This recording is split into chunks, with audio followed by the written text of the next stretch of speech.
नमस्कार मित्रांनो, तुम्हा सर्वांचं तुमच्याच यूट्यूब चॅनलवरती पुन्हा एकदा सहर्ष स्वागत। मित्रांनो, तुम्ही जर चॅनलवरती नवीन असाल तर चॅनलला सबस्क्राइब करा। मुंबई महापौर पदाची निवड आता फक्त निवडणुकीपुरतीच औपचारिक बाब राहिलेली नाहीये। आरक्षणाच्या सोडतीने सत्तेची दिशा बदलण्याची वेळ आली आहे। गुरुवारी मंत्रालयाच्या 6व्या मजल्यावरील परिषद सभागृहात सकाळी 11 वाजता 29 महानगरपालिकेच्या महापौर पदाच्या आरक्षणाची सोडत होणार असून या एका प्रक्रियेवर मुंबईच्या सत्ता समीकरणाचा भविष्यातील आराखडा अवलंबून असल्याचे चित्र आहे। नगरविकास राज्यमंत्री माधुरी मिसाळ यांच्या अध्यक्षतेखाली होणाऱ्या या सोडतीकडे सर्वच राजकीय पक्षाचे लक्ष लागले आहे। याचं कारण असं स्पष्ट आहे की मुंबई महापौर पदाचे आरक्षण जर अनुसूचित जमाती एसटी प्रवर्गात गेले तर सत्ताधारी भाजप शिवसेना महायुतीकडे बहुमत असूनही महापौर पदासाठी योग्य उमेदवार उरणार नाही। याच वेळी सत्तेबाहेर असलेले उद्धव ठाकरे यांच्या गटाला अनपेक्षित राजकीय संधी मिळण्याची दाट शक्यता मानली जाते। महापालिकेतील विद्यमान संख्याबळ पाहता भाजप शिवसेना महायुतीकडे एसटी प्रवर्गातील एकही निवडून आलेले नगरसेवक नाहीये। उलट एसटी साठी राखीव असलेल्या प्रभाग क्रमांक 53 आणि 121 मधून शिवसेना उद्धव बाळासाहेब ठाकरे गटचे जितेंद्र बळवी आणि प्रियदर्शिनी ठाकरे विजयी झालेत।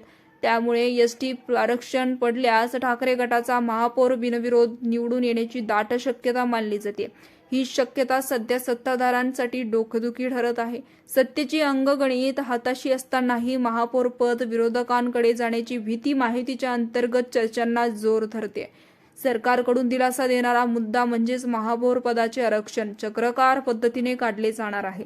या प्रक्रियेनुसार सुरुवातीला खुला प्रवर्ग निश्चित केला जाईल आणि त्यानंतर पुढील आरक्षण ठरतील। त्यामुळे यंदा लगेचच एसटी आरक्षण येण्याची शक्यता कमी असल्याचा दावा माहितीकडून केला जातोय। मात्र राजकीय जाणकार वेगळी चित्र मांडतात। त्यांच्यामध्ये नियम जरी स्पष्ट असले तरी सोडतीचा क्रम बदलला तर राजकीय समीकरण एका क्षणात उलटू शकतात। अनुसूचित जाती एससी किंवा इतर मागासवर्गीय ओबीसी आरक्षण पडल्यास मात्र सत्ताधाऱ्यांशी संघर्षाची तीव्रता राहीलच। भाजप शिवसेना महायुती ठाकरे गट मनसे आणि राष्ट्रवादी काँग्रेस शरद पवार गट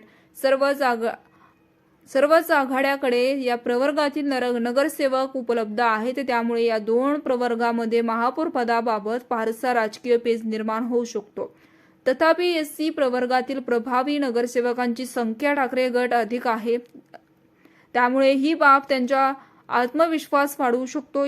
अलीकडच्या काळात उद्धव ठाकरे यांच्या भाषणात दिसणारी संयमित पण सूचक भाषण अनेक अर्थाने घेतले जात आहे। देवाच्या मनात असलं तर अशा वांग्यांमागे दडलेली राजकीय अपेक्षा आजच्या घडीला अधिक बळकवते असंही त्यांनी म्हटलं होतं। तर मित्रांनो, याविषयी तुमचं मत कमेंट बॉक्समध्ये कळवा आणि चॅनलला सबस्क्राईब करा।